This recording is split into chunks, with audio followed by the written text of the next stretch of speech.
Hi welcome back to my channel. চলো review করি channel তোমাদের সকলকে স্বাগত। আমি যিশু চলে এলাম একটা নতুন মুভি একটা রিভিউ করতে। দেখো এই মুভিটা হিন্দি ডাবে তোমার পেয়ে যাচ্ছ। কথা হচ্ছে স্ক্রিম 7 নিয়ে। স্ক্রিম 7 এই মুভিটা যখন আমরা ছোট ছিলাম সেই সময় থেকে এটা মানে এই ফ্র্যাঞ্চাইজিটা চলে আসছে পার্ট 1 পার্ট 2 করে আজকে 7 নম্বর কিস্তি আসছে। আচ্ছা এই 7 নম্বর কিস্তিটা স্ক্রিমের যে 7 নম্বর পার্টটা এটা বেসিক্যালি বলতে পারো যেমন একটা রিবুট তেমনি কিন্তু এটা পুরোনো এক শিকড়ে ফিরে গেছে। মানে আগে যেরকম স্ক্রিম মুভিগুলো ফার্স্ট পার্ট বা সেকেন্ড পার্ট হয়েছিল সেরকম একটা ভাইব তোমরা পাবে এবং তার সাথে একটা আজকের দিনে মডার্নাইজ একটা রিবুট করা হয়েছে। তো ওভারঅল মুভিটা কেমন লাগলো তারই একটা ছোট করে রিভিউ দেবো তোমাদের। এই মুভিটা কিন্তু তোমরা হিন্দি ডাবে পেয়ে যাচ্ছ। চলো রিভিউ করি। আচ্ছা এই মুভির সবচেয়ে বড় আকর্ষণ হলো নেভ ক্যাম্বেলের ফিরে আসা, রাজকীয় প্রত্যাবর্তন বলবো। আগের পার্টগুলোতে তাকে মিস করলেও এবার কিন্তু তিনি স্বমহিমায় পর্দায় ফিরেছেন। তার উপস্থিতি মুভিটিকে একটা ইমোশনাল টাচ দিয়েছে। আচ্ছা ফ্র্যাঞ্চাইজির মূল কারিগর কিন্তু কেভিন উইলিয়ামসন নিজেই এবার পরিচালকের আসনে, ফলে স্ক্রিমের সেই সিগনেচার সাসপেন্স এবং স্যাটায়ার খুব সুন্দরভাবে ফুটে উঠেছে। পুরনো ক্যারেক্টার এবং নস্টালজিক এলিমেন্টগুলো মুভিটিতে মানে ফ্যানদের কাছে কিন্তু একটা স্পেশাল হবে যারা স্ক্রিম মুভির ফ্যান।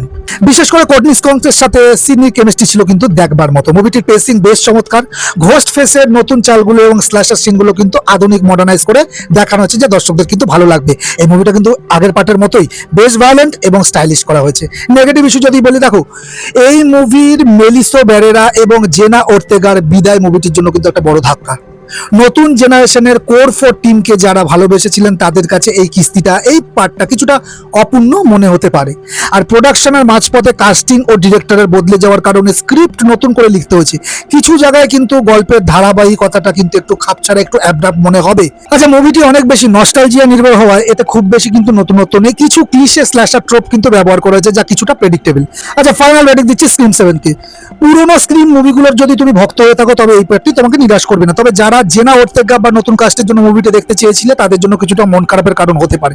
তবুও ঘোস্ট ফেসের রহস্য আর সিডনির ফাইবার দেখার জন্য তো এই মুভিটা তোমরা অবশ্যই দেখে নিতে পারো। যারা স্ক্রিম ফ্র্যাঞ্চাইজির ফ্যান তাদের জন্য একটা মাস্ট ওয়াচ। যারা স্ক্রিম আগের পার্টগুলো দেখোনি তাদেরও কিন্তু খুব একটা বুঝতে অসুবিধা হয় না, যাতে মুভিটা তোমরা ওভারঅল এনজয় করতে পারবে, যেহেতু এর মধ্যে ভায়োলেন্ট এবং গোর ভরে ভরে আছে। দুর্বল হৃদয়ের ব্যক্তিরা একটু ভেবেচিন্তে দেখতে যাও। স্ক্রিম মুভি স্ল্যাশার মুভি তো সেটা তোমাদের দেখতে হবে। এই মুভিটা ছিল আমার ওভারঅল মতামত ছিল এই মুভিটাকে নিয়ে এটুকুই।